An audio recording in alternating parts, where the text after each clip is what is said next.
Next हम discuss करेंगे एक और फॉर्म इलिप्स की।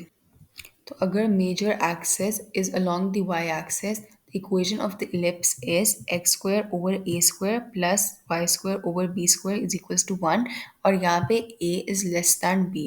Major axis is along the y axis मतलब x is equals to 0. Minor axis is along the x axis जहाँ पे y is equals to 0. इसका center is the origin. Again, foci are located at s 0 BE and S dash which is 0 negative BE. Directrices are given by y is equals to b over e and y is equals to negative b over e.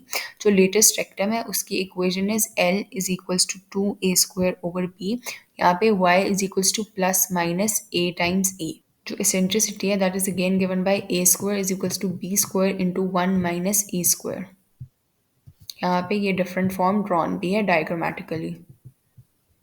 Next, एक और form है अगर the center of the ellipse is at hk and the axes are parallel to the coordinate axis, the equation of the ellipse will be x minus h whole square over a square plus y minus k whole square over b square is equals to 1.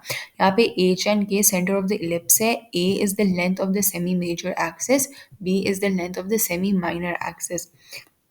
Equation को simpler करने के लिए हम new coordinates define कर सकते हैं where capital x represents x minus h and capital y represents y minus k. तो जो इक्वेशन है वो बन जाएगी capital x square over a square plus capital y square over b square is equals to 1।